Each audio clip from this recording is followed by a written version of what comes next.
Hi everyone, ಸಖತ್ ಈಸಿಯಾಗಿ ಮಾಡ್ಕೊಳ್ಬೋದಾದ dhaba restaurant ಸ್ಟೈಲ್ನಲ್ಲಿ egg masala ಹೇಗೆ ಮಾಡೋದು ಅಂತ ತೋರಿಸ್ಕೊಡ್ತಾ ಇದ್ದೀನಿ.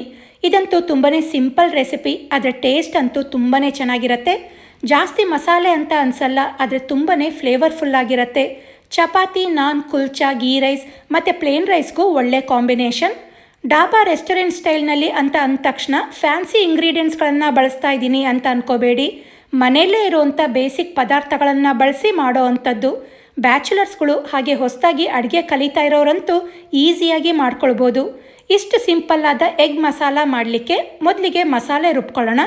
ಮಿಕ್ಸಿ ಜಾರ್ಗೆ ದಪ್ಪ ಹೆಚ್ಕೊಂಡ 3 ಈರುಳ್ಳಿ, ದಪ್ಪ ಹೆಚ್ಕೊಂಡ 3 ಟೊಮ್ಯಾಟೊ ಹಾಕ್ಕೊಳ್ತಾ ಇದ್ದೀನಿ. ಎಗ್ ಮಸಾಲಾಗೆ ಮೇನ್ ಬೇಸ್ ಕೊಡೋದೇ ಈರುಳ್ಳಿ ಮತ್ತು ಟೊಮ್ಯಾಟೊ.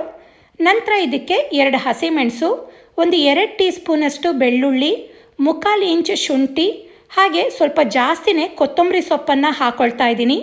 ನಂತರ ಒಂದು 10ರಿಂದ 12 ಗೋಡಂಬಿನ ನೆನೆಸಿಟ್ಟಿದ್ದೆ, ಅದನ್ನು ಹಾಕ್ಕೊಳ್ತಾ ಇದ್ದೀನಿ. ಗೋಡಂಬಿ ಹಾಕೋದ್ರಿಂದ ಮಸಾಲೆಗೆ ಥಿಕ್ನೆಸ್ ಮತ್ತು ಟೇಸ್ಟ್ ಕೊಡುತ್ತೆ. ನಂತರ ರುಬ್ಬಕ್ಕೆ ಬೇಕಾದಷ್ಟು ನೀರನ್ನು ಹಾಕಿ ನೈಸಾಗಿ ಗ್ರೈಂಡ್ ಮಾಡಿ ಇಟ್ಕೊಳ್ಬೇಕು. ಹಾಗೆ ನಾನಿಲ್ಲಿ ಮೊಟ್ಟೆನ ಬೇಯಿಸಿ ಇಟ್ಕೊಂಡಿದ್ದೀನಿ.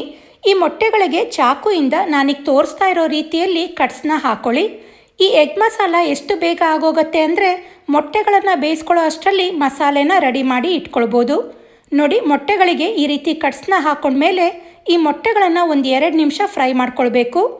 ಅದಕ್ಕೆ ಒಂದು ಪ್ಯಾನ್ನಲ್ಲಿ 2 ಟೀ ಸ್ಪೂನ್ ಎಣ್ಣೆ ಹಾಕಿ, ಎಣ್ಣೆ ಕಾದ್ಮೇಲೆ 2 ಚಿಟಿಕೆಯಷ್ಟು ಉಪ್ಪು, 1/4 ಟೀ ಸ್ಪೂನ್ ಅರಿಶಿಣ, ಹಾಗೆ ಒಂದು ಅರ್ಧ ಟೀ ಸ್ಪೂನ್ ಖಾರದ ಪುಡಿ ಹಾಕಿ ಲೋ ಫ್ಲೇಮ್ನಲ್ಲಿ ಜಸ್ಟ್ ಮಿಕ್ಸ್ ಮಾಡ್ಕೊಳ್ಳಿ. ತುಂಬ ಫ್ರೈ ಮಾಡಬಾರ್ದು, ಖಾರದ ಪುಡಿನ ಸೀದಿಸಬಾರ್ದು.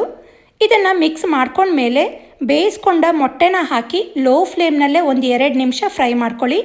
ಈ ಮಸಾಲೆಗೆ ಬೇಯಿಸಿರೋ ಮೊಟ್ಟೆನ ಹಾಗೆ ಕಟ್ ಮಾಡಿ ಕೂಡ ಹಾಕ್ಕೊಳ್ಬೋದು. ಆದರೆ ಈ ರೀತಿ ಕಟ್ಸ್ ಹಾಕಿರೋ ಮೊಟ್ಟೆನ ಫ್ರೈ ಮಾಡಿ ಹಾಕೋದ್ರಿಂದ ಮಸಾಲೆನೆಲ್ಲ ಒಳಗಡೆ ಹೀರ್ಕೊಳ್ಳುತ್ತೆ ಮತ್ತು ಮೊಟ್ಟೆ ಒಳಗಿಂದ ಹಳದಿ ಭಾಗ ಮಸಾಲೆಯಲ್ಲಿ ಹರಡ್ಕೊಳ್ಳಲ್ಲ. ಈಗ ಇದನ್ನು ಫ್ರೈ ಮಾಡ್ಕೊಂಡಿದ್ದಾಗಿದೆ, ಇದನ್ನು ಸಪ್ರೇಟಾಗಿ ಎತ್ತಿಟ್ಕೊಳ್ಳೋಣ. ಈಗ ಒಂದು ಕಡಾಯಿಯಲ್ಲಿ ಒಂದು 4ರಿಂದ 5 ಟೇಬಲ್ ಸ್ಪೂನಷ್ಟು ಎಣ್ಣೆ ಹಾಕಿ, ಎಣ್ಣೆ ಕಾದ್ಮೇಲೆ ಇದಕ್ಕೆ ಅರ್ಧ ಟೀ ಸ್ಪೂನಷ್ಟು ಜೀರಿಗೆ, ಒಂದು ಅರ್ಧ ಇಂಚು ಚಕ್ಕೆ, 3 ಲವಂಗ, 2 ಏಲಕ್ಕಿನ ಈ ರೀತಿ ಓಪನ್ ಮಾಡಿ ಹಾಕಿ ಒಂದು 30 ಸೆಕೆಂಡ್ ಫ್ರೈ ಮಾಡ್ಕೊಳ್ಳಿ. ಏಲಕ್ಕಿನ ಈ ರೀತಿ ಓಪನ್ ಮಾಡಿ ಹಾಕೊಳ್ಳೋದ್ರಿಂದ ಏಲಕ್ಕಿದು ಫ್ಲೇವರ್ ಎಲ್ಲ ಚೆನ್ನಾಗಿ ಬಿಟ್ಕೊಳ್ಳುತ್ತೆ. ಇದನ್ನು ಫ್ರೈ ಮಾಡ್ಕೊಂಡ್ಮೇಲೆ 2 ಈರುಳ್ಳಿನ ಚಿಕ್ಕದಾಗಿ ಹೆಚ್ಚಿಟ್ಕೊಂಡಿದ್ದೀನಿ, ಅದನ್ನು ಹಾಕಿ ಈರುಳ್ಳಿನ ಚೆನ್ನಾಗಿ ಬಾಡಿಸ್ಕೊಳ್ಬೇಕು. ನೋಡಿ, ಈರುಳ್ಳಿ ಈ ರೀತಿ ಚೆನ್ನಾಗಿ ಫ್ರೈ ಆಗಿರಬೇಕು. ನಂತರ ಇದಕ್ಕೆ ರುಬ್ಕೊಂಡಂಥ ಮಸಾಲೆನ ಹಾಕಿ ಎಣ್ಣೆಯಲ್ಲೇ ಒಂದು 2 ನಿಮಿಷ ಫ್ರೈ ಮಾಡ್ಕೊಳ್ಳಿ.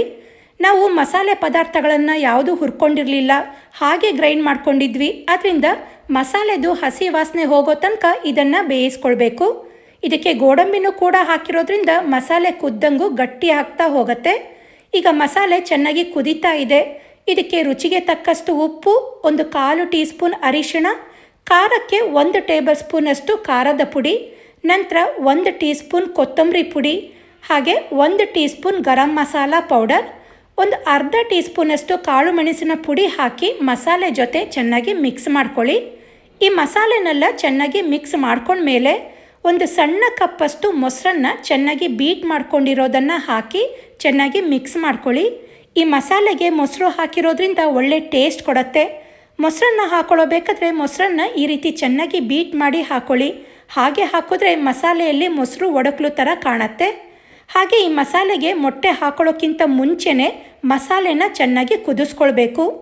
ಮಸಾಲೆ ಈಗ ಚೆನ್ನಾಗಿ ಕುದೀತಾ ಇದೆ. ಇದಕ್ಕೀಗ ನಾವು ಫ್ರೈ ಮಾಡಿ ಎತ್ತಿಟ್ಕೊಂಡ ಮೊಟ್ಟೆನ ಹಾಕ್ಕೊಳ್ಳೋಣ.